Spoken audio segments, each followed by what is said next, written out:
मित्रांनो, PCOS किंवा PCOD ही बिमारी महिलांमध्ये आजकाल मोठ्या प्रमाणात दिसून येत आहे। अनेक महिलांना PCOD किंवा PCOS यावर असं खूप कन्फ्युजन आहे। या व्यतिरिक्त अनेक चुकीचे भ्रम पण आहेत। आजच्या व्हिडिओमध्ये आपण जाणून घेऊ की PCOS म्हणजे नेमकं काय आणि यामध्ये कोणते असे लक्षणं दिसतात। मित्रांनो, आजकाल बदलत्या जीवनशैलीमुळे अनेक महिलांमध्ये हार्मोनल इम्बॅलन्स होणं ही खूप मोठी कॉमन समस्या अनेक महिलांमध्ये दिसून येते। यामध्ये पाळी वेळेवर न येणं किंवा पाळीमध्ये खूप रक्तस्राव होणं, चेहऱ्यावर अतिरिक्त केस येणं किंवा चेहऱ्यावर पिंपल्स येणं असे विविध लक्षणं दिसतात। यालाच आपण पॉलिसिस्टिक ओव्हरी सिंड्रोम असं म्हटलं जातं। मित्रांनो, जेव्हा ओव्हरीमध्ये मोठ्या प्रमाणावर सिस्ट बनतात यालाच पॉलिसिस्टिक ओव्हॅरियन डिसीज सुद्धा म्हटले जातं। इथे सिस्ट म्हणजे एक विशिष्ट प्रकारची लिक्विडनं भरलेलं पाउच जे ओव्हरीमध्ये दिसून येतं। यामुळे ओव्हरीमध्ये विविध प्रकारच्या विकृती निर्माण होतात आणि नैसर्गिक स्त्रीबीज निर्मितीच्या प्रक्रियेमध्ये अडथळा निर्माण होतो।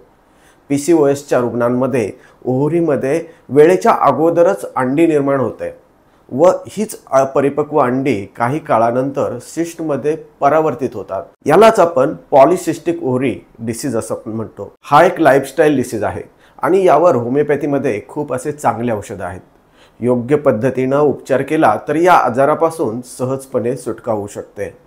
आता आपण PCOS मध्ये काम करणारे काही महत्त्वाचे होमिओपॅथी औषधाबद्दल जाणून घेऊ। सर्वप्रथम जाणून घेऊ हायड्रेस्टिस या औषधाबद्दल। मित्रांनो, ज्या महिलांना पाळीच्या दरम्यान पोटाच्या खालच्या भागामध्ये खूप दुखतं अशांसाठी हायड्रेस्टिक कॅन्डिडायसिस हे क्यू मध्ये हे औषध वापरले जातं।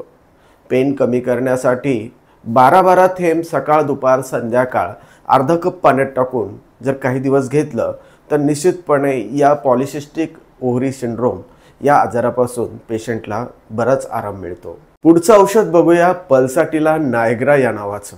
मित्रांनो, हे औषध 30 पोटॅन्शीमध्ये 2-2 थेंब सकाळ दुपार संध्याकाळ जिभेवर घ्यायचं असतं। या औषधामुळे पाळी रेग्युलर होते आणि पोटातील दुखणं देखील कमी होतं। पल्साटिलाच्या पेशंटला सांत्वन केल्यानं बरं वाटतं आणि अशा पेशंटला तहान खूप लागते असे लक्षणं दिसत असतील तर पल्साटिला औषध हे वापरलं जातं। जर पॉलिसिस्टिक ओव्हरी सिंड्रोम हा त्रास असेल आणि पिरियड खूप दिवसापर्यंत राहत असतील तर अशा स्थितीसाठी हे औषध खूप चांगल्या पद्धतीने वापरले जातं।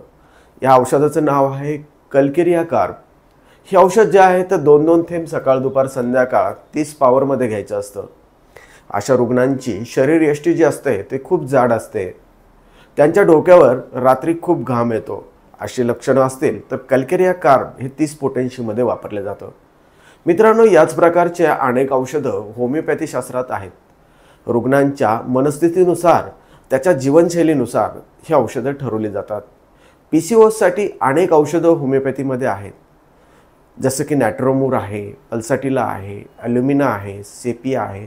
असे विविध औषधं पेशंटच्या लक्षणानुसार काढून तज्ज्ञ डॉक्टरांच्या सहाय्यानं जर योग्य असा औषध उपचार जर केला तर निश्चितपणे पॉलिसिस्टिक ओव्हरी सिंड्रोम यापासून आपण सहजपणे मुक्त होऊ शकता। मित्रांनो, आमच्याकडे ऑनलाईन ट्रीटमेंटची सुविधा उपलब्ध आहे। जर गरज असेल ती सुद्धा तुम्ही आमच्याकडनं घेऊ शकता। मित्रांनो, हा व्हिडिओ आवडला असेल तर या व्हिडिओला लाईक करा, तसेच जास्तीत जास्त लोकांपर्यंत या व्हिडिओला शेअर करा। तुम्ही जर माझ्या चॅनलवर नवीन असाल तर या चॅनलला सबस्क्राईब करा। जय हिंद, जय महाराष्ट्र।